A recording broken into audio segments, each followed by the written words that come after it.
Hey guys, this is Paul Getter, the Internet Marketing Nerd. I've had the privilege of working with some of the top entrepreneurs in this world. Catch me this week on the Jesse T Show.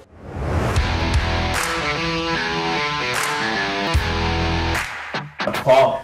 My brother, good to see you, man. From another mother, man. Yes, Finally, yes. get to meet face to face. We've done a lot of work over the Zooms and the interwebs. Yeah, And absolutely. Pleasure meeting you, man. Dude, it's so cool to have you here, man. So we're here in Atlanta, and you're kind of scouting the territory, looking around for some different things, and I was like, we got to get our face to face in. I know. Like you said, we've talked a lot on Zoom and connected, and I obviously feel like I really already know you and stuff, but it's always good to meet in person. Yeah. When I saw you, I was like, there he is, and you're live in the flesh, and you're all in your outfit, your uniform, your outfit.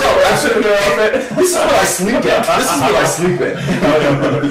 So, I've been very impressed with connecting with you as a human being, working with you as a human being. You're someone I look up to as an advisor and as a friend, and you've really helped me in my business tremendously with marketing and with all sorts of different things and insights and business tips. And I just want the world, there's like maybe 5 or 6 people that haven't heard of you. Tell the world a little bit about who you are and what you do. Yeah, sure. So I've had the privilege of working with some of the top entrepreneurs online, guys like Ty Lopez, Grant Cardone, Bob Proctor, Les Brown, A-list celebrities, Fortune 500 companies, help them build their personal brand and grow and scale their business. So known as the Internet Marketing Nerd, and that's what I do. The guy in the bow tie. The guy in the bow tie. I had someone connect with me, one of our salespersons or something like that, made an introduction, and they were wanting to work with our agent. They said, "Oh, I know you. You're the guy in the bow tie." So I'm like, okay, don't know my name, but the guy in the bow tie, that works. When I tell people about you, I was like, he's so cool. He has just @Paul as his name on Instagram. Like, how many people just have one name, right? It's like, and especially Paul, a common name like that. Like if it was Cher or if it was something else. Paul. Yeah. So I think it's important for people to know the journey, because obviously they're seeing this, life's journey, this success that's kind of brought you into today. But I think it's important for people to understand the road that got you there. Yeah. Can you talk a little bit about your journey, how you got to where you are? Yeah. So absolutely. I think everybody has that story of, a lot of times people see where you're at now, like, oh man, you've always had it easy and stuff. But, probably about 10 years ago, I was actually delivering phone books out of the back of our minivan, which that kind of dates me as it is. Phone books. Like, people probably don't even know what phone books are now. But we would get paid like $50 a night delivering phone books. And we would just, our minivan was packed with, the bumper was literally dragging the ground. So it was me, my family, and some friends. We would delivering phone books every night just, as a side hustle, make money just to get the bills paid. And probably about 2008, I guess it's been over 10 years. 2008, one of my friends said, "Hey, Paul, you need to get on Facebook so we can stay in touch." I remember jumping on Facebook and like, man, this is just for kids. Because if you remember back then, it was like Farmville and silly games and stuff. Like, oh, this is a waste of time. But I quickly saw that there was an opportunity to kind of build a business. And initially what I was doing is I was helping mom and pop restaurants get a social media presence on Facebook, and it quickly began to move into playing around with paid ads. I was one of the first people to do Facebook ads. Facebook actually had me doing beta testing for their ad platform, and I still do. This is kind of a little unknown secret about me, but I actually do paid consulting for Facebook, where they have me test things and stuff like that. But so I started playing around with Facebook ads, and I guess just being one of the first persons in there, I grew quickly, and one thing led to another, and big businesses are reaching out to me. I'm like, wow, there's really some good opportunity to make money on this Facebook thing. Was there any prior training, or was it all like on-the-job training? Were you just learning as you were going, or did you have like an innate understanding of marketing or the technical side of running ads? Yeah, so I've always, people ask, how did you become why the Internet Marketing Nerd? And I'm like, well, I've always kind of been a nerd. When I was about 10 years old, my mom, I think we found an old computer that someone had thrown away, and so we started playing around with it. Me and my brother got it running and stuff. And it was a Tandy 1000EX. I don't know what that is. Yeah. Radio Shack. There was no such thing as hard drives back then. Okay. They had the large floppy disk. Yeah. And, but we couldn't afford to get the floppy disk. So anytime we wanted to play a game or do something on this computer, it had a little programming book where you could program the games. Wow. And you would normally save those to a disk and use that disk. But since we didn't have a disk, we had to turn off the computer. When we turned it back on, we had to reprogram it all over again. Yeah, so when I was 10 years old, I was programming games into a computer, and I memorized it. I remember when I went to middle school, we had computer labs, and the teacher gave us instructions, and I'm just like playing in the background on my computer. I'm like, oh yeah, I remember how to do this, and I code this game in there, and the teacher walks up to me, she's like, how in the world did you do this? Right, you're like a wizard. Yeah, and so I guess I always kind of had the nerd, techie interest in computer, and at my age, I can say I lived before the internet. There was no internet. So when the internet first started, I was playing around with it, building websites, or back then they were bulletin board systems. Yeah, okay. BBS. Yeah. BBS is what they called them. And so I did that. I went to college, got a degree in theology, which is, religious studies. Yeah. While I was there in college, I was helping the college put together a BBS for them. So I always kind of had a tech understanding and self-taught.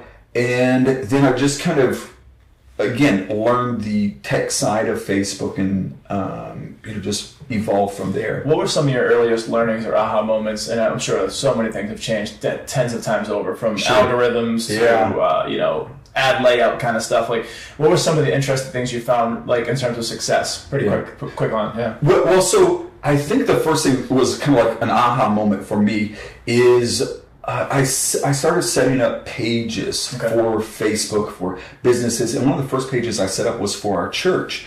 And I set it up, and back then it was just put your business on there so people would know that you're on social media. Like an internet version of where people leave their business cards. Exactly. That's exactly what it was. Yeah. Exactly. And so I remember one time going to church, and there was this new family there. And I said, "Hey, where'd you hear about us?" And they said, "Oh, we saw you on Facebook." I was like, "Whoa, these are real people." Yeah. And they really showed up to our church. And then I realized, okay, if businesses could do this. So I guess there was that aha that, okay, it's the internet, it's social media, and initially I thought it was a game or just kind of like a playground, waste time. But when I saw the opportunity that real people would connect with real businesses, it gave me the thought, okay, every business needs to be doing this then. No question. Every business is always, generally, most of the time, looking for more clients. Absolutely. Unless they've gone, into their season or cycle of business where they're kind of maintaining an account manager. For the most part, every business owner that I know is always looking for a new client. Yeah, more revenue. Absolutely. What were some of your first clients that you started working with? The church. Yeah, so the church was more of just kind of a hobby, wasn't getting paid. It was just testing stuff. But early clients were restaurants. Mom and pop restaurants, ice cream shops. How would you pitch them? Like, what would you say to these restaurants? Would you cold call, walk in, and say, "Hey, I'm Paul"? So this is what I would do. I would go to restaurants, just normal, and what you would see, and you still see this today, where people would have their Facebook link on menus or on the door and stuff. So I would go there, and I would see that they have the Facebook link, follow us on Facebook. So I'd go and I'd check out their Facebook page. And a lot of times I would see they started a Facebook page 6 months ago, haven't posted anything down the water. Yeah, exactly. Yeah. So I realized that, okay, they understand the importance of having a Facebook page, but they probably just don't have the time or the know-how to manage it. So I would just go to them and say, "Hey, I see you're on Facebook, but you haven't posted anything." "Oh yeah, someone started it and we don't know what to do and everything." Like, let me manage it for you. Nice. So you fulfilled that problem. Exactly. Exactly. Yeah. And so back then it was like $40 a month. I would manage your Facebook page. So I was balling. But one of the things when ads first started, when you would set up a Facebook page, there was this little button that would say, "Click this button and we'll grow your page." And it was like Facebook's way of sucking you into using ads. Honeypotting you. Yeah, exactly. You in. Yeah. And so you would click a button and Facebook would auto-populate an ad for you. Yep. And your page would grow from there. It was a horrible ad. It was just... it was generic, cookie cutter. Exactly. And so I knew how to go into the ads manager and customize and run it. And so I would see these ads running for businesses that were auto-populated from Facebook. And I would click on them. And I would go ask the person, I'm like, hey, I see you running ads. Just kind of like acting like I'm curious. Like, I see you running ads. How's that going for you? Oh, yeah, you know, my page is growing. And I would say, well, if you don't mind me asking, how much are you spending? What type of results you're getting? They're like, oh, I'm spending $20 a day and I'm getting like 10, 15 likes a day.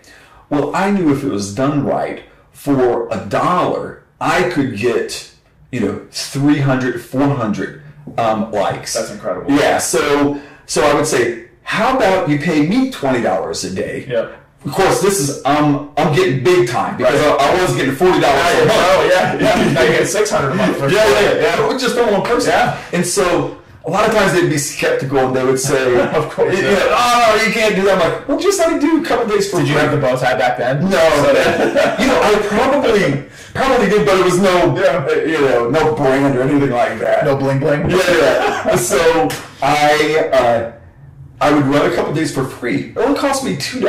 Wow. And I would get them 100. And you're getting 40 in the 2 days. Exactly. And instead of 40 in a month. Yeah. And then they're getting these huge results. So then all of a sudden you're getting that confidence. You're like, I got something here. Yeah. And so they're getting once I got a few clients like that, I would take just like a Saturday and just go through Facebook and find people running ads. Wow. And that's how you found new clients. Yeah. And I would find, I would start finding people that were spending $50 a day, $100 a day. I remember it was like kind of a big client for me then. I found a guy that was spending $100 a day. Yeah. And he was getting 100 likes. So $1 a like. Yeah, $1 a like. Yeah. So I knew that, I could get on good situations 10 likes for $1. Yep. And... or actually, it was 10 likes for a penny. Oh, wow. Yeah, so... Wow. It's a big difference. Yeah. So, and he's getting 1 like $1. Yep. And so... I get 100 to 1, essentially. Yeah, absolutely. So, I would spend a few dollars, and he would be, blowing up. Yeah, he was excited. And so I started running his... He was $100 a day, so that was $3,000 a month. And he was so impressed. He's like, hey, I got this other page that we're doing for my business. Because he was starting a personal brand then. And he said, I got this other page for my business I want you to do. I'm like, well, how much are you doing on that? He's like, $100 a day. I'm like, so now I'm making $6,000. Yep. Big jump from 40 a month. So it was really quickly that, I look back at this, that I went from delivering phone books, $50 a night, to making a 6-figure income just by knowing how to do this. Is Facebook, for all intents and purposes, dead or just like a slower medium to market for businesses these days in 2021? Would you advise, the common business person to kind of focus their attention elsewhere, or can you still actually do big things? Yeah, so we spend millions of dollars a month on Facebook. So it's still relevant? Yeah, it's still relevant. There's still an audience there. One of the things that you'll see is that the demographic of people has changed. It's gotten older, like baby boomers? Yeah. So it's gotten older, but when you talk about Facebook ads, they have such a large network that it's not just limited to that Facebook timeline. You've got native ads, you've got a lot of different platforms that hit. Because I'm kind of guilty of the create a Facebook business page, post some stuff here and there, but it's a dead... Organic reach is absolute. I was telling someone the other day that I would have a page years ago that was 100,000 followers on it. I would post something and I would get at least 100,000 likes on my post. That's incredible. So it was true, real, organic reach. Yeah. Now, if you got a page of 100,000, if you get 100 likes on it, It's minimal. So I heard somewhere between like 3 to 5% engagement. Yeah. If you're lucky. Wow. So what do you say to the person now that's either been in business for a while or they're just getting into business and they're thinking about Facebook? Do they still kind of go down that route, or is it LinkedIn and Instagram? Like, where's the Clubhouse? Like, where's the attention, would you say? Well, so any platform, like I know guys that are making big money organically on Facebook. Yeah. So I remember I was talking with a client of mine one time, and he said, Paul, man, I'm getting amazing results on, what was it? Let's see, there's Facebook, LinkedIn, YouTube. It's one that I don't use very often. But anyways, he mentioned, I'm getting amazing results on Snapchat. Yeah. He said, I'm getting amazing results on Snapchat, which I thought, man, that's interesting. You're the first person to say that. Yeah. And so I started comparing what he was doing on Snapchat versus Instagram, YouTube, and I noticed, I'm like, man, you post 6 times a day on Snapchat. Yeah. You post, twice a week the on frequency's Instagram. off. Yeah. I said, so I really think the answer is where you put the most attention is where you'll get the most results. I have one of my soul sisters that started a new business with me. She's also a client of my financial planning firm. Her name is Tori Gordon, and she's crushing it on TikTok. Like, she's went from, in about a year, she's up to over like 600,000 followers, which is crazy. Yeah. And she puts out great content. Like, that's really like what I see her put out, but I just haven't felt the draw or the pull to TikTok. Have you toyed around with it yet? I have started a TikTok. Okay. I've done about 4 or 5 posts. Okay. But yeah, I know that there is huge potential there. Yeah. I know people that are doing great things on TikTok. But my attention, my priority has always been Instagram. As you mentioned, my Instagram is Paul. I get so I put a lot of attention on my Instagram. But I think, when you look at it, all these social media platforms are free. Yeah. Whether it's YouTube, Facebook, there is ways that you can take your content and repurpose them and use them on multiple platforms. All over. Yeah, just knowing the different 60 seconds video here, long format here, hashtags. There's all different little tips and tricks. And I can say from my personal experience, like I'm doing best on LinkedIn and Instagram because that's where most of my attention is. Yeah. And LinkedIn for sure, because I've focused on that for a long time, even before like the last year to 18 months, it's gotten hotter, like it's gotten more attention. I was on it for years before that. And just like cultivating relationships and even like free marketing, like I would DM people. So like as soon as like we connect or reach out, like, hey, great to connect, love to learn more about you and your journey, your mission.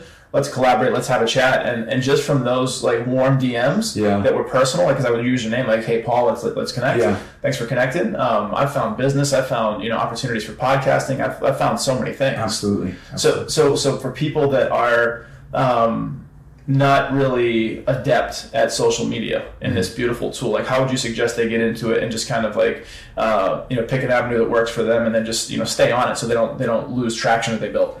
So it is about being consistent and quality content. The days of just taking selfies, pictures of your food, and expecting to grow from that. I look back at my food porn. I look back at my social media. I'm like, I was taking pictures of my breakfast. Food porn. Food porn. So like, how do I expect to grow? So it is about the quality of content has become more and more important. For sure, and the consistency. Yeah. So that's really, you got to commit some time. And honestly, when it comes to content creation, you can take one day, create 30 posts, just kind of plan it out and stuff, and make it all in one day, and then just schedule it.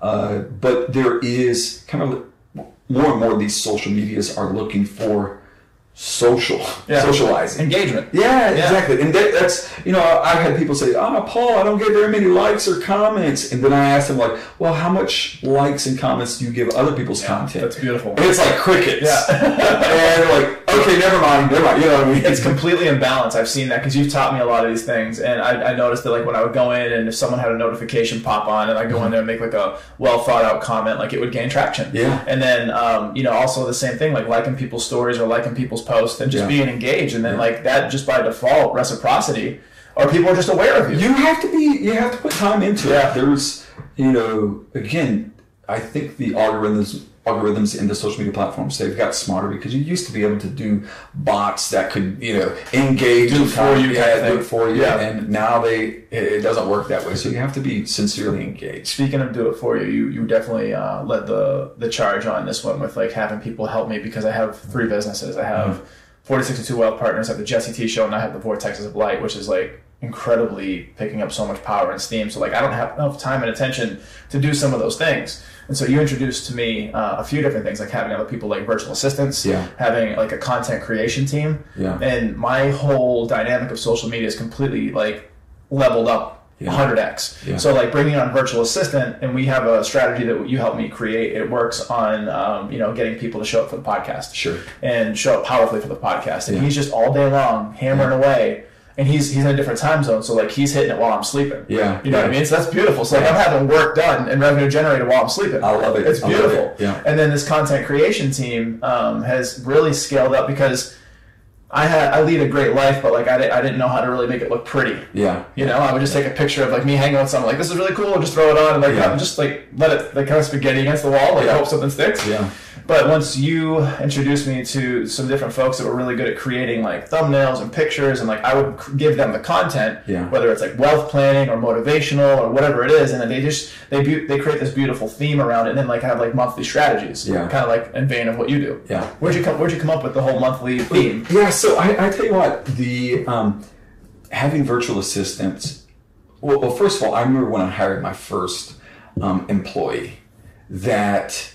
And this is, I told you the journey of how I went from, delivering phone books to 6-figure income very quickly.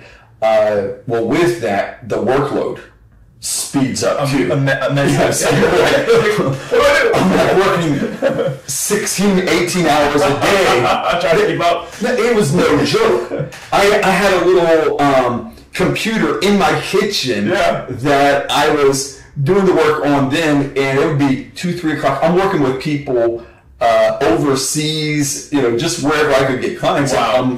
So I'm working people Australia, 8 hours difference or whatever, and 3 o'clock in the morning is they're just getting started over there. So I'm doing that, and I'm killing myself. It's like I'm one of those that I would rather make less and have more freedom. Quality of life. Yeah, quality of life. No question. No doubt. So I remember when I hired my first employee, and it was like, you make less money, and so it's like a counterintuitive. You're paying money, but then in the back end, like it can snowball. And then I started realizing the world of virtual assistants and how you can find people and you can train them, and that they will work very economically for you. And so I've just kind of built systems to train people. What I always do is I will evaluate what I do, and I'll ask myself, I have my hourly, what I feel I'm worth per hour. And if I find myself doing something that I could pay someone less than my hourly rate, then I hire and I do have someone do it for me. And it's one of those things where it gives me the peace of mind, it gives me the freedom, and then it just kind of you will grow as a business. You will grow as a business. It's a mindset shift, because especially coming from a place of scarcity as a kid and then growing into abundance, but then also being a do-it-yourselfer, and then also being a financial planner where I'm like, I want to like scroll my eggs to be able to disperse them how I want. Changing that mindset of those 3 like narratives of my life to where if I'm worth X amount of money per hour and this work is like $10 to $15 an hour work, I'm actually losing money. I'm losing money. And so like that was even something I looked at like with my house, with like my pool and my landscaping, because I would go spend between the 2 8 hours on a weekend hedging bushes, trimming this, weed whacking, lawn mowing, cleaning out the pool. And like not only was it work that someone else could have been doing for much cheaper based on my value for how I perceive my value and like the cost of that, I was losing out on time with my family. So like my boys and my ex-wife and like all this stuff, it's like, it's one of those things where it's like, what is the juice worth the squeeze? Yeah. And for someone who has held death in his hands a couple times in his life, the value of a moment is so precious. And it's like, do I want to be spending a few hours a weekend doing that, or playing with my kids in the pool? Yeah. You know? Yeah. Absolutely. You know, that's you know, my friends sometimes joke around with me because I will have someone drive me to the airport. You know, like for example, if I'm going to an airport that is a couple hours away. Yep. And like, oh, you know, you're so bougie and everything like that and stuff. I'm like, I can make more money in the backseat of the car than I can driving myself to the airport. Right. And so when you understand that, it's not a, you know, a bougie attitude. Yeah. It's just like, okay, my time is, you know, paying someone, you know, X amount of dollars to drive me to the airport. I'm actually saving money. Yes. I'm saving money. And no question. Impacting people. Yeah. So that's a good topic, I think, for people that are consultants. And we're both consultants and advocates of other people. And so when I was leaving the financial planning world, where I was getting paid based on transactions, where like if I sold something, I would get X. Like I understood that. I left that world completely behind, and now it's based solely on advice and investment management. And there was a mindset shift, yet another evolution in my life and my business, where I had to go from trading time for money to saying, hey, my value is worth X. This is what you should pay for my time. How was that for you? Because you took the road too. Like you went from being an employee to having a side hustle at $40, $50 a night, to getting $40 a month, to getting $6,000 a month. So like, where did you learn the skills necessary to really like have that belief in your fee and how you charge people? So very interesting. I remember, when I first got started, I would build websites and personal branding, logo design, everything like that, and help people set up their social media. Now it's just kind of like running ads at a social media marketing agency. But one of my good friends, he had a sports agency where he had sports apparel and everything like that, and he was doing very, very well for himself. We worked together at a nonprofit, and he knew what I was doing. He's like, hey, Paul, I want you to do some stuff for my company. And I'm like, okay, awesome. And he said, put a proposal together, come over to the office and pitch the board, and I think you could do a great job. And so I put together a proposal, everything like that. I'm going to build him a website, going to do this and set up a Facebook page. And the day before I was supposed to go over to his office, he said, hey, let's meet up for breakfast. I want to hear what you put together. And this is the CEO of the company, also a good friend of mine. And we sat down for breakfast. And again, this is still at this point where, you know, I'm in between. I'm making good money, but I'm still, you know, you're just still kind of figuring it out. Yeah, just still getting your entrepreneur wings. Yeah. And so we sat down for breakfast, and I started telling him what I was going to do and everything. And he said, so how much are you going to charge? And I said, $600. He said, $600. I said, yeah. And when he said that, I'm like, what, does he want a discount? Right. I'm already, normally I pay, charge someone $1,000 or $1,500. I'm like, well, he's like, Paul, add a zero to that. I was just thinking that. Yeah. He said, add a zero to that. And I said, really? Why? And he's got to be a good friend. I'm coming over to his office to do a pitch, and he's telling me charge more. Bump it up 10x. Yeah, 10x. And I said, really? He said, it's only going to take me a few hours to do this. So me, a few hours, that's, $200 an hour. Back then, that was $400,000 a year. Yeah, awesome. That money. Yeah, awesome. So he said, I'm not paying you for your time. He said, I'm paying you for what you know. Yeah. He said, when I go to the doctor and the doctor does, removes my appendix, it might only take him 20 minutes to do it. I don't say, hey, a few $100, it'll take you 20 minutes and stuff. He said, I'm not paying him for how much time it takes. I'm paying him for what he knows. Yes. And that was just kind of like a game changer for me. So yeah, I gladly added a zero onto that proposal. And one of the things that I noticed is that the clientele that I began to attract, the $600, packages that I would do when I would get those clients, they would tell their friends, oh yeah, someone would say, that's an awesome website. Oh, who did that? They're like, oh yeah, Paul did it. How much does he charge? $600. And so I was attracting a bunch of $600 clients. Yes. But as soon as I started adding zeros, your natural instinct is charge more, you're going to get less people. More people are going to say no and everything. And yeah, granted, but it begins to solidify a higher clientele. Higher ticket? Yeah. No question. What was the pitch like? So when you went in there that day, that morning, you had a little bit of like support from an inside track. How did the actual pitch go? Did you feel like you just crushed it? Did you kind of fumble a little bit? Like how did you, and obviously did you land the deal? Yeah, I did. Yeah, I did land the deal. And it was, I think for me, I was more nervous about adding to 0 and then saying no. Right. But then, I've seen so many people that, again, as you mentioned, my upbringing. So I was visiting my mom this week, and we were talking about times where it was like, not knowing where the next meal was going to come from. Yep. It was that tough growing up, and so you're ingrained that money is a hard thing. Money is limited, or you're instilled with a limited. It's almost like a magnetic push. Like when you put two magnets that are the same, they have that like resonance where there's like a barrier and it pushes away from each other. When you go with that scarcity mindset or with lack of money, it you really have to do a lot a work around that. Yeah. It's subconscious too. Yeah. And so I've seen, and I was talking to a friend, and he said, we've got to raise $500,000 for this project. And I was like, oh, okay. And he was like, it's not a big deal.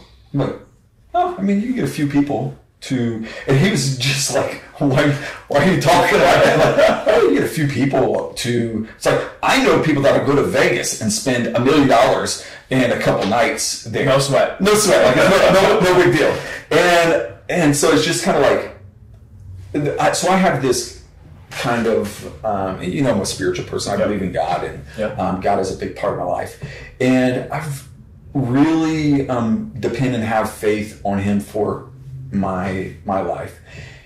And my kind of mantra, my personal slogan is, it's just money. Yep. It's just money. Yeah. And it's a dual meaning. Number one, when I need money, it's just money. Yep. Really is just money. When I have money, it's just money. Yep. It's just money. You don't give it more power than it needs. No. And that's where a lot of people go wrong. They lose sight, not everybody, but some people lose sight of practicality, and they lose their money dictates their actions. Yeah. And it's like, I need 10,000 more this month. And so I'm going to either have dollar signs in my eyes and a pitch, and like that person's going to feel it. They're going to be like, oh, you're trying to sell me something? Like, versus just coming from a place of like adding value and love and helping people. It really makes a big difference. Yeah. And then some people take it on the far deep end, and it's like, they just never come back. Yeah, it is true. It's, when you get caught up in that trap, it is, when you don't have money, you feel like you're less of a person.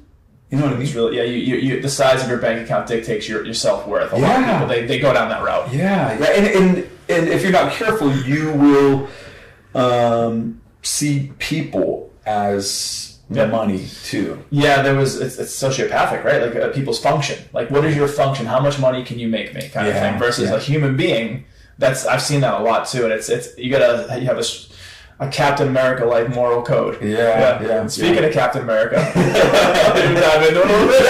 I love for comics. I wish you could see my house, man, because I have about 10,000 comics. We talked about this, and a bunch of action figures unopened, and like all this like that's amazing, nerdy stuff. That is amazing because I'm a collector, and I figured my kids one day I would like to teach them how to run a business with something that they love. And I know Grayson, my oldest 6.5, he loves superheroes, and William's getting into it too. They want to watch Thor Ragnarok all the time. And so awesome. It's really cool. And so I was like, you know what? I have this great collection. I'll keep my piece of the collection that means something to me, and then I can show them how to create a business out of like almost nothing, right? Yeah. So where did your love for comics, superheroes, and the whole like lore come from? That's every kid. Man, I was a kid that was tying towels around my neck and jumping off the roof because I was fine, right? I mean, that was what I did. Comic books are escape. That is like, man. So that was, I would go mow grass for in the neighborhood and then go buy comic books. That was just... the money was just like a transitory tool to get the comic book, the action figure. Yeah. And so He-Man, G.I. Joe, all the superheroes and everything like that. So as a kid, I've always loved superheroes. So now, as I've grown up, it's just now I can afford bigger toys. Yeah. And so you've seen my nerves a little bit. And so a 6-foot Iron Man like exoskeleton. And so I kept all of my comic books as a kid. Yep. Now I find myself there in my office. I've got some of the comic books. Of course, they're not in the pristine collector's edition because I didn't know. I didn't know I was collecting them. No, we were reading them. I was drawing them. And And so I have some amazing old comics, like first editions and everything like that, hanging up on the wall. And most cherished comic. So Captain America 101. Okay. Captain America is 12-cent comic. Yep. It's in a frame on my in my house. Did you get like certified CGC or anything? No. It's in horrible condition, torn and tattered and everything like that. But yours. It's mine, and it's not my most valuable comic. But I think why it is maybe memorable to me is because when I was a kid collecting comics, that was one of those cool trades that I made. I took, and I probably, looking back, it was probably an unfair trade, but just the age of that comic and the look of it, it was just very. I remember cool. making trades because I used to buy, sell, and trade comic books, baseball cards. One of my best friends growing up, Paul, his grandfather owned this place called the Rookie Shop, which was like it had collectibles and stuff. So I saw the business side, which was really cool. But I was into it, so I was like, I have all this stuff, and we could do this, trades. And so like I remember doing trades with kids. A couple of years, like when you grow up, you have kids that are a couple of years younger, a couple of years older. You're kind of like in that pocket of like 4 or 5 years. And I remember like sometimes I would really feel like I would, not that the intent was to get over, but like, man, I got a really sweet deal. And then karma hit me back when I was about 13. I took all my action figures, and I had some really cool action figures in like a big box, and I gave them to a kid named John Bradley. And I'm like, here, John, I'm an adult now. Like I don't need toys anymore. Here's my toys. And like a day later, like I called him up. I'm like, can I get my toys back? He told me no. He shut me down. He kept my toys. Wow. So like I think the karma of like me getting some really good deals for like years, and all of a sudden like the cosmic gods were like, you know what? No. So here's the thing. When I remember going to the comic book stores, collector stores, it was an event. It really was. And it's like the guys that sold the comics there, they were the super nerds. Yes. Then. Oh yeah, they did everything. Yeah, exactly. This is every variant. And they knew which ones were worth which ones to get and everything like that. Yeah. Here, as 10, 12, 13-year-old kid, you're just like, buy this comic and maybe it'd be worth something. Right. Anytime a new comic would be released, you get that number one and just hold on to it and stuff, and because you knew. But we didn't have the luxury of the internet where you just Google and find out how much it's worth. Wizard. It was Wizard. There was the Wizard catalog. It would tell you like what comics were worth and collectibles. And did you ever get into the comic cards, or like they would have like baseball cards with like Carnage or Spider-Man? Yeah. Very cool. So I did that. I don't know if you remember Garbage Pail Kids. I absolutely do. Garbage Pail Kids, baseball. I have like a 3-ring binder with like sleeves. So I have. I don't know how many editions there are, but I have every card number one. Wow, that's probably worth a penny. Yeah, and it's in sealed condition. I have Garbage Pail Kids still in the package with the bubble gum. And then the bubble gum, remember? And it was always the worst. Like for the most time, it was like a stick of pink bubble gum. They could sometimes bite it and crumble. Wow, those were the days, man. But it was interesting because it just taught me that like you can love something and like just. It was escapism, especially for like growing up similar paths of scarcity, and you didn't think about the tough stuff when you were reading Spider-Man. You were thinking about being a kid in New York, swinging around, beating up bad guys, and protecting good people. The one thing that I look at, just reminiscing in my childhood, you don't really know. It's like you can compare yourself to other kids, like, I don't have that, but for the most part, I was happy. I was just it was. I wasn't like, oh man, I wish I could have a new car or something like that. It wasn't that. I didn't. I was happy where I was. And it's interesting. In my childhood, we went from a just not knowing where how the bills were going to get paid, and living in, like, I remember. My parents lived at my uncle's house, and they had one bedroom. It was like, I don't know, maybe 10 foot, where there was a bed there, and me and my brother slept in the walk-in closet. Wow. Like, they put a bed there, and it was that tight. We lived in a 1 bedroom, 1 bath, and they took the porch, a screened-in porch, and me and my brother, as kids, like, we would get Child Protective Services called on us now. Me and my brother, we thought it was cool. We slept out on the porch, and then, as my parents got some money, they enclosed the porch, so the mosquitoes would come in. Did you grow up in Florida? I grew up in Florida. Yeah. Man, yeah. So I remember, same for me, where so to give you context, like, there were times where we didn't know the next meal was coming. We would, like, settle on like bread, butter, a little cinnamon, have like cinnamon toast, like, just because it was like what was around. Yeah. It was like leftover. And then in the winters in Boston, it gets ridiculously cold and snowy, and like I remember times where we would go without heat. Yeah. Like there was things we had to pay first, like rent or like whatever it was. But growing up, I too, even though I look back on it now and I understand money and understand like lifestyle, like I could tell we didn't have any money. Yeah. But when I was in it, I didn't know I was poor. Yeah. So like I grew up right on an embankment to the Boston Harbor. So my view was my house, a 2-way road, an inlet to the Boston Harbor, which was connected to a suburb of Boston, Winthrop, which was really nice. And the Logan Airport was like right in front of my house, so I saw planes landing all the time. Yeah. Up until we got new windows, it would always shake these like kind of like metal, like steel, like the aluminum windows, kind of like the framing's aluminum and like glass, and it would like the planes would come right over the roof and it would just like shake the whole house. But right down the street was like a little man-made beach, and so I grew up on the beach in Boston. Like all I remember is growing up on the beach, playing with sports with my friends, having a good time. And so like up until maybe like 12, 13, 14, we started getting a little worldly. Like people are starting to like a couple of years you get licenses and cars. Yeah. And I knew I wasn't going to get a car. So it was like I started figuring, I was like, oh, okay. And like I'd go over to people's houses and like they'd have like a ton of food in the cabinets of the fridge. Like, oh, okay. Like so you start noticing things. Yeah. But as a kid, I was, at least with that part of my life, I was very happy. Yeah. Man, so now you're basically the whisperer to all these like, marketing titans. Who is the first like celebrity client that you obtained? Like, was there someone who like you went from working with local businesses and started scaling up, and all of a sudden you land like Les Brown or like whoever it was? Who was the guy or girl that was like, not that you arrived, but you've kind of arrived? Yeah. So I went from the mom and pop restaurants and stuff, and initially I did a lot of work with Christian organizations, Christian authors. Yeah. It was your wheelhouse. Yeah, it was my wheelhouse. Theologist, like someone who's very big in spiritual faith, like all this. Yeah. And so I remember helping a pastor with his church and social media and everything like that.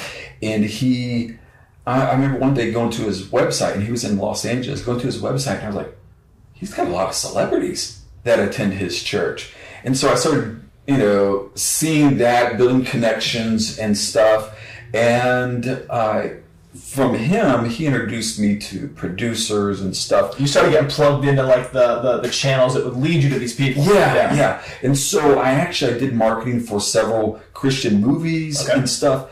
And then one time, a client who was just, I think it was financial consulting or something like that we were doing ads for. He was in LA, kind of that Hollywood area, that Hollywood bubble. And he was at the barber shop, and the barber was asking, hey, how's things going? And stuff. He's like, man, it's going great.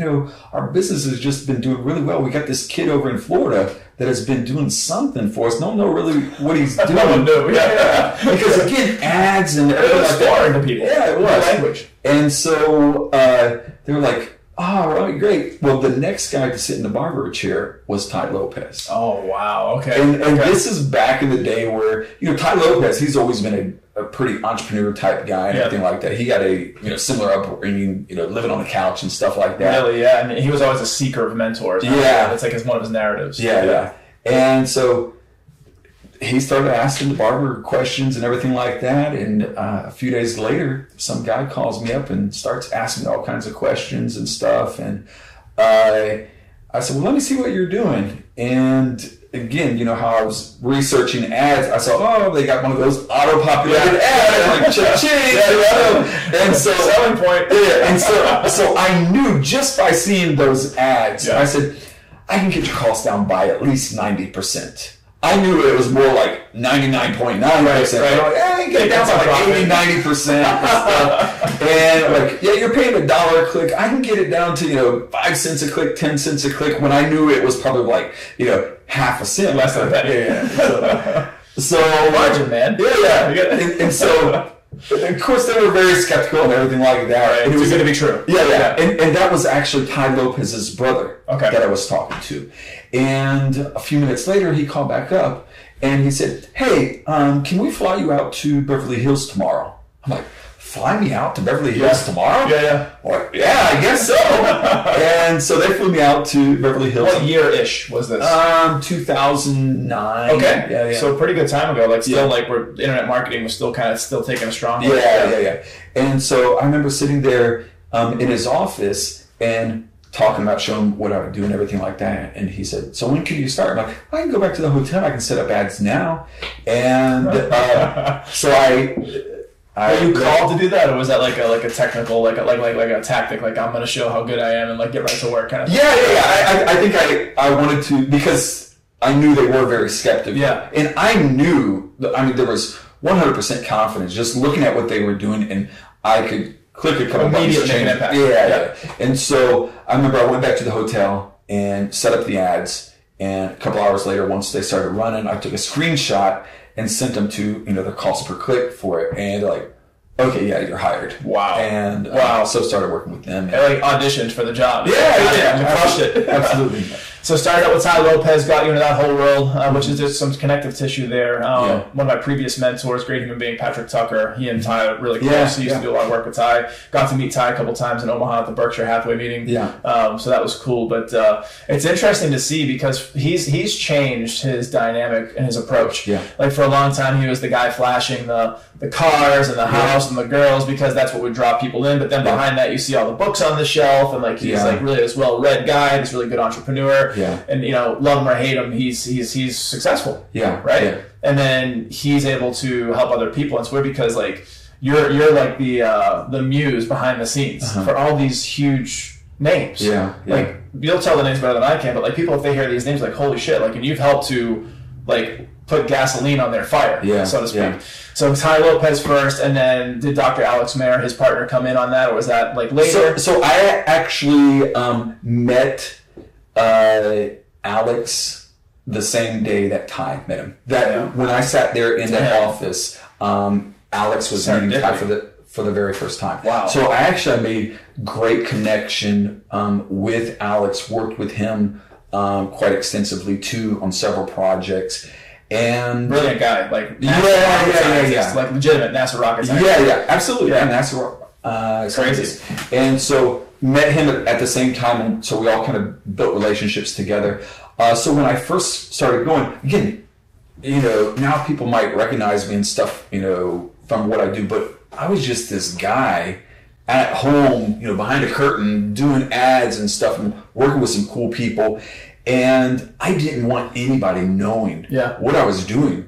Because again, it was that scarcity mindset. Imposter syndrome. And I was afraid, like, okay, if people found out what I was doing, that they would steal my clients, or they would take my stuff, or they would figure out my secrets and stuff. And so I dealt with that quite a bit. And then Ty, actually, he started inviting me to speak at masterminds. And I remember sometimes I would be sitting at home, and all of a sudden I'd start to get a bunch of messages from people. "Hey, I want to work with you. I'm like, how do you know me?" They're like, "Oh, Ty's at a conference and he was telling people about you." Amazing. I'm like, man, that was really cool. And but there was kind of this time before he was saying stuff, and he would ask me, he's like, "Hey, is it all right?" I'm like, "No, I don't, I didn't have really a big team. I was concerned about growing too fast." I was limiting belief. Yeah. And I remember sitting at a conference, and the guy was speaking. He's like, "Has anybody seen this Ty Lopez guy? Anybody seen this Ty Lopez? He's like blowing up. His stuff is growing, and like somebody's behind him. Somebody's doing stuff for him. Anybody know? I'm trying to find the person." And I remember my friend was sitting there beside me, and he's elbowing. He's like, "Bro, he's talking about you. Yeah, he's talking about you." I'm like, "Yeah." He's like, "You should go introduce yourself to him." And so I went, and afterwards I'm like, yeah, I do all Ty Lopez's stuff. I do his marketing and everything. He's like, really? He's like, I reached out to Ty. He wouldn't tell me. He didn't tell me who it was. His best kept secret. Yeah, and then from there, I think guys like Grant Cardone, Grant Cardone's team started reaching out to me and stuff. Like, come over here and talk to me. And so I started working with Grant Cardone. Started working with Les Brown. Yeah. Spoke at several conferences, helped manage marketing for conferences for Les Brown, and good friends with him. And is he always on? Like, is he always like a rah-rah guy, or is he like kind of tone it down a little bit? No, I mean, he's one of those, like, you can say, hey, Les Brown, talk to me about, motivation. He's like, he gets into it. Yeah. But if you're just like this, like shooting the breeze, is he like preaching, or is he chill? Yeah, he's chill. Is he? Okay. Yeah. So, takes a lot of energy. Yeah, of course. Sucks it out of you, man. I did that retreat this past weekend, and just being on for the whole weekend as a facilitator and giving energy and receiving energy, like by the end of it, I was grateful, but I was like tired. Yeah. So I work with them, and then it's kind of in the LA bubble of Hollywood, work with a lot of celebrities, and and it's not until probably the past couple of years where I really started investing in my own personal brand, coaching, consulting, doing courses.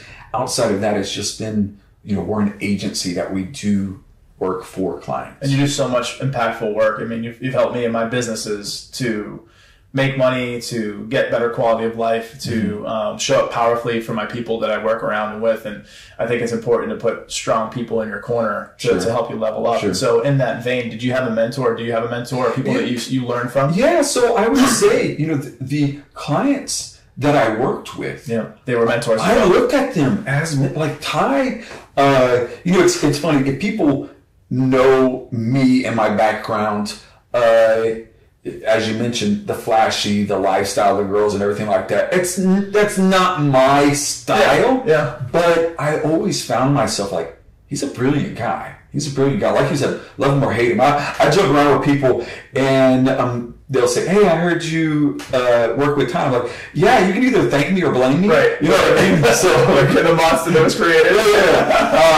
But a lot of times what you see of individuals on social media versus what they are in person is maybe a little bit different, because if we're honest, social media is kind of like acting. Showy. Yeah, showy. This is your best version of be your a life. Celebrity and everything like that. But so I saw dynamics of these individuals where I learned, and I kind of,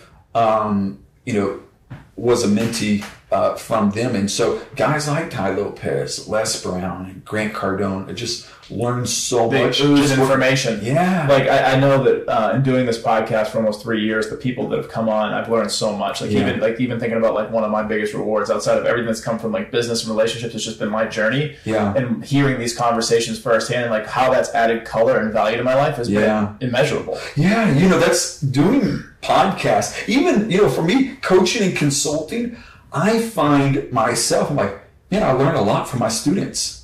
I'm like, big time. You're like, you'll get talking, they'll say something. I'm like, man, that's brilliant. That was really great. So it's kind of, it's a rewarding. It's that humble alpha. It's like that. Like, I'm humble.